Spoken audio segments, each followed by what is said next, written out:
deserve a governor who stands up for law-abiding New Yorkers, doesn't put illegals first, but actually puts New Yorkers first. I appreciate rather than going after the viral moment, I suggest you look at the facts. I'm standing up for New Yorkers. No. Rather than addressing the illegals in New York, you are prioritizing your far-left sanctuary state policies, which you put in place with executive orders.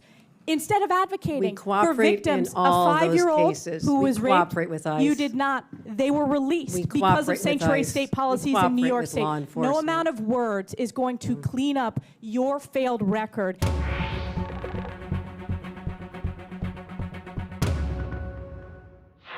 Welcome to Elected. I'm your host, Luke Radel. Happening right now on Capitol Hill. You can see it live behind me. The governors of 3 Democratic states are being grilled on Capitol Hill by House Republicans who control the Oversight Committee. They claim that those 3 states, New York, Illinois, and Minnesota, have sanctuary state policies that prevent local law enforcement from cooperating with ICE to conduct those immigration raids that we've been seeing happening across the country, particularly in Los Angeles at the moment. The governors of those states are my home state governor, Kathy Hochul in New York, J.B. Pritzker of Illinois, and Tim Walz of Minnesota, who you might remember from last year when he ran on a ticket with former Vice President Kamala Harris and obviously lost.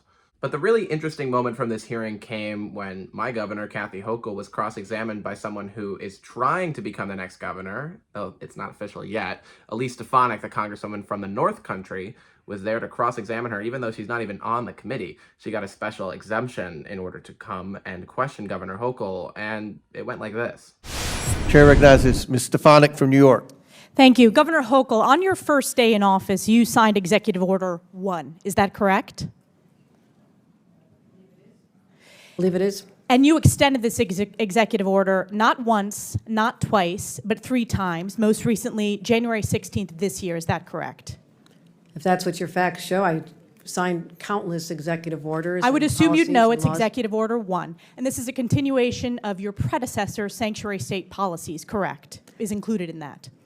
I want to be sure we are defining sanctuary state properly. I'll define it for you. It is the policy of the state that state officers or employees shall not disclose information to federal immigration authorities for the purpose of federal civil immigration enforcement. It goes on to say, law enforcement officers may not use resources, equipment, or personnel for the purpose of detecting and apprehending any individual suspected or wanted for violating a civil immigration office. Law enforcement officers have no authority in the state of New York to take any policy action solely because the person is an undocumented alien. That's a quote in your executive orders that you extended. Now, do you know who Sakir Akan is? I want to get back to the first part. No, I'm asking a question. Do you know who Sakir Akan is? I want to make sure you understand that this simply says that we will cooperate with ICE. No, it does not say that. I read what it says, and let me talk to you about the results. Do you know who Sakir Akan is? You should, as the governor of New York State. Do you know? Refresh my recollection. He was an illegal migrant in New York. And do you know what crime he committed in addition to being here illegally? No, I do not. You do not. This was widely reported. He found a 15-year-old girl, threatened her with a metal pole, told her to get into the back seat of his car. He took her clothes off, and he violently raped her in Albany, New York. Do you know who Sebastian Zapita Khalil is? I'm sure you'll tell me there's many cases, whether they're These are high-profile cases. Yes. New Yorkers know about them, and you don't. So let's talk about Sebastian Zapita Khalil. Do you know who that is? I don't have the specific details at my disposal, no. Well, this is an illegal migrant in New York because of your sanctuary state policies. Do you know what crime he committed? I'm not familiar at this moment. I bet you're going to be familiar when I remind you. He found a sleeping woman on the subway, lit her on fire, and burned her alive. This is in Kathy Hochul's New York. And as I'm sure you are aware, and I'll remind you, that ICE issued an order to detain this violent criminal, but that was rejected by New York officials due to sanctuary state laws. Now, do you know who Raymond Rojas Basilio is? I just want to say this. These crimes are horrific. Because of your sanctuary state policies. In all of these cases, we would work with ICE to remove them. You did not in this case. They are walking on the streets because of your policies and your executive order that you signed 3 times. Now, Raymond Rojas Basilio, do you know who that is? I'm telling you this. I will You don't know explain who you it the is. policies of New York. We cooperate with, I know you're just You do trying to. you do miss- not. Specifically, miss- ICE was told not to detain this individual, and he burned a woman alive on the New York subways in Kathy Hochul's New York. So I will keep on going. What about Raymond Rojas Basilio? Do you know who that is? I'm going to tell you our overall policy, which will address all this. I'll tell We you do who not- that is. He is an illegal who molested an 11-year-old in our state because, again, of your sanctuary state policies. This illegal was shielded from federal immigration enforcement and able to commit this heinous crime. And what about Wilson Castillo-Diaz? Do you know who that I am is? telling you this. We do cooperate fully with ICE in criminal prosecution. Our sanctuary You're not advocating for regulations these victims. only deal This with is a civil 5-year-old who enforcement. was raped Civil on Long enforcement. Island in Nassau County. You are not advocating on behalf of these victims. You are shielding illegals. Even in your opening statement, That is you not true. prioritize putting illegals first. That is not Rapes true. of young girls, beatings of NYPD cops by illegals who are here under Kathy Hochul's failed policies, burning New Yorkers alive. This is Kathy Hochul's New York. It's one of the many reasons why you're hemorrhaging support from hardworking New York These are families. horrific crimes, and they're They're heartbreaking. horrific crimes that are committed on your watch. You signed this executive order on your first day in office. You signed it again and again this January. We deserve a governor who stands up for law-abiding New Yorkers, doesn't put illegals first, but actually puts New Yorkers first. I appreciate Rather than the going chairman's- after the viral moment, I suggest you No, look no, at the no. facts. I'm standing up for New Yorkers. No. Rather than addressing the illegals in New York, you are prioritizing your far-left sanctuary state policies, which you put in place with executive orders.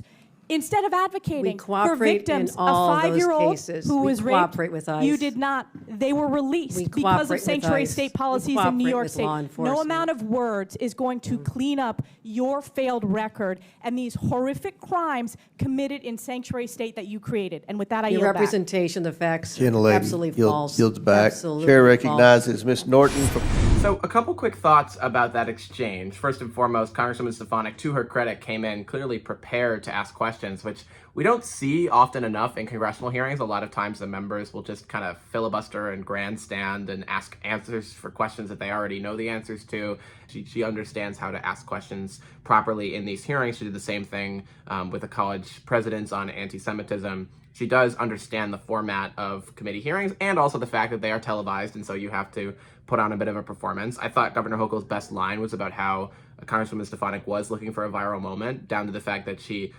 made the hearing appearance a surprise until the morning of. But I don't think that Governor Hochul, beyond that line, came across as looking very prepared or capable of answering the questions, just because she didn't know or wasn't familiar with the cases that Representative Stefanik was bringing up.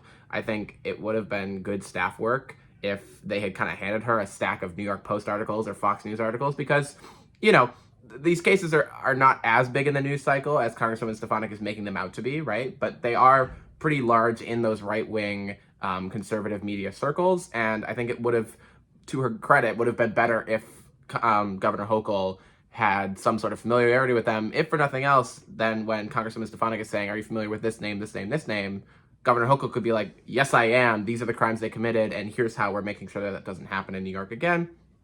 Express that, you know, these are isolated incidents, and while tragic, responded with some sort of statistics about the fact that undocumented migrants, the vast majority of them, are not committing violent crimes, heinous crimes of this extent, and the ones that are, we're cooperating with ICE to get them out of the state and out of the country. It didn't seem like she was prepared to push back in that aggressive way. She kind of seemed annoyed and flummoxed by the line of questioning, which again, I'm sure she was, but I think she would have done well for herself by coming back with a bit of a more forceful response, in the same way that President Biden did during his State of the Union when Marjorie Taylor Greene was heckling him about the Laken Riley case, to say Laken Riley's name, and he said it. I thought that was a really impactful moment.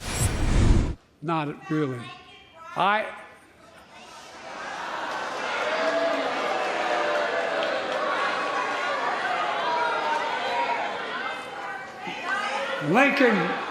Lincoln Riley, an innocent young woman who was killed by an illegal. That's right. But how many of thousands of people being killed by illegals? To her parents, I say, my heart goes out to you, having lost children myself. I understand. So there you have it, Congresswoman Stefanik versus Governor Hochul. Based on my sources, it's very likely that Representative Stefanik is going to announce a run for governor sometime in the next few months. It's not clear when exactly that timeline will be, but listen, as long as she's able to stay relevant and stay in the news cycle and build her presence statewide and nationwide, that will be helpful for her. She'll also raise a lot of money off of this exchange, I have no doubt, and she has been historically extremely well funded as a candidate, and I think there are a lot of Republicans who feel that Congresswoman Stefanik gives them the best shot at taking back the governor's mansion in a long time. It is a very blue state. It is very hard to overcome the advantages of having New York City be so heavily Democratic, but she has a lot of support upstate and a lot of money to spend. And the poll numbers for Governor Hochul have not looked great consistently throughout her tenure as governor. She was able to pull off a win against Lee Zeldin in 2022, but by a much narrower margin than most governors in the history of New York as Democrats have pulled off. And so I think there's a lot of optimism on the part of Republicans in this state that they would be able to flip it in 2026. But we'll have to see. I'll be keeping an eye on it. Thank you so much for watching. If you're interested in following the race, be sure to subscribe to our YouTube channel here, Elected News, as well as following me on Twitter @Luke Radel. I'll have plenty more reporting as the campaign progresses.